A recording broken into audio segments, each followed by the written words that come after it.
From Haryana to Washington DC, Garima Nain, a Haryana native who has achieved a milestone in her career. As appointed as the research analyst in the World Bank at Washington DC, she has proved against the societal norms in Haryana. She has been trying for hard from Nigeria for her achievement.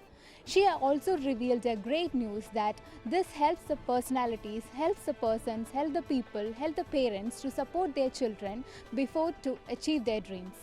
And she has been working, and at the same time she is studying from US and also in India. Her achievements has made a milestone to the society and also a challenges to the societal norms. हाल ही में अमेरिकी बहुराष्ट्रीय company Amazon ने अपने project Kuiper के लिए अमेरिकी company space x के साथ प्रोजेक्ट साइन किया है। आपको बता दें कि प्रोजेक्ट कुइपर लो अर्थ ऑर्बिट में 3236 उपग्रहों की एक श्रृंखला द्वारा अमेज़न की एक पहल है।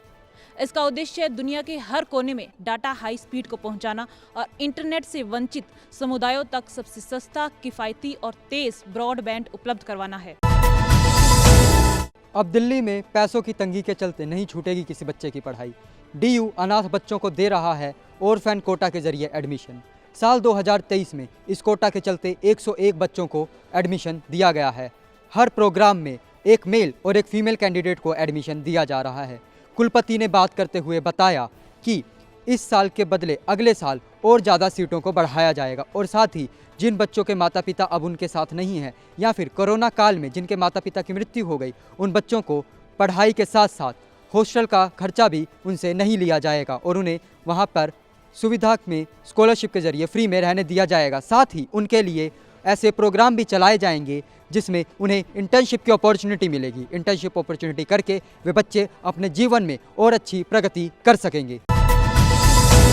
Garba dance of Gujarat makes it to the UNESCO list. Gujarat's traditional dance form Garba on Wednesday was included in the list of intangible cultural heritage by United Nations Educational, Scientific and Cultural Organization. The popular dance form is the 15th cultural item from India to make it to the UNESCO list.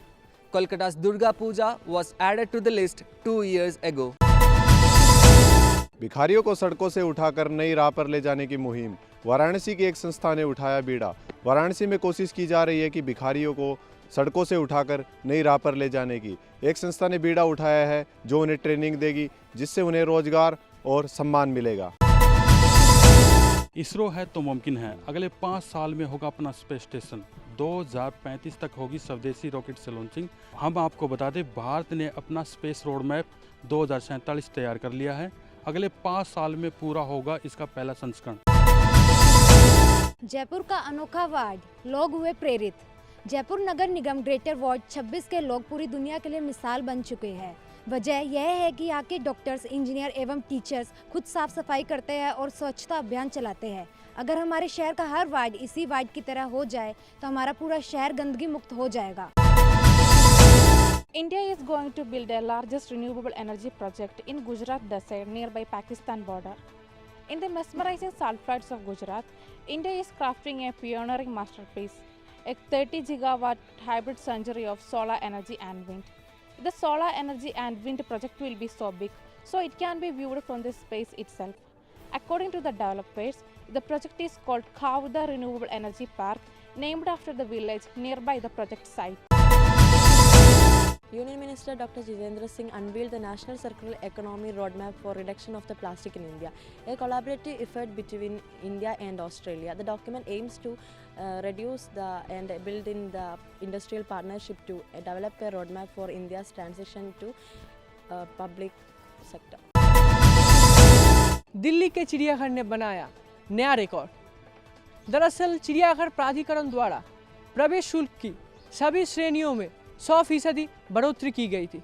उसके बावजूद भी 2022-23 में लगभग 20.46 लाख लोगों ने चिड़ियाघर की visit की।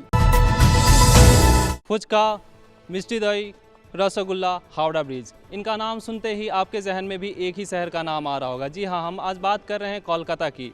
NCRB के रिपोर्ट के अनुसार कोलकाता लगातार दूसरी बार इंडिया की सबसे सेफेस्ट सिटी बन चुकी है। IFFK begins 175 Film Zone Show, Trivandrum. The 20th edition of International Film Festival of Kerala, which is IFFK, will begin at Nishagandhi Auditorium on Friday. Actor Nana Patekar will be the chief guest. Kenyan film director, producer, author Vunari will be presented with the Spirit of Cinema Award. As many as 175 films from 81 countries will be screened at the festival. एक अच्छा मित्र जीवन में बहुत काम आता है और जीवन को बना भी सकता है। उसी तरीके से एक अच्छा पड़ोसी सुख दुख में काम आता है। बांग्लादेश के साथ भारत का मैत्री दिवस 6 दिसंबर से प्रारंभ हुआ और लगातार कई विषयों पर बातचीत और मंत्रणा हो रही है, जिसमें किसी भी विवाद को दूर करने के लिए और बांग्लादेश और भारत के बीच आपसी समझौता बढ़ाने के लिए यह कारगर होगा।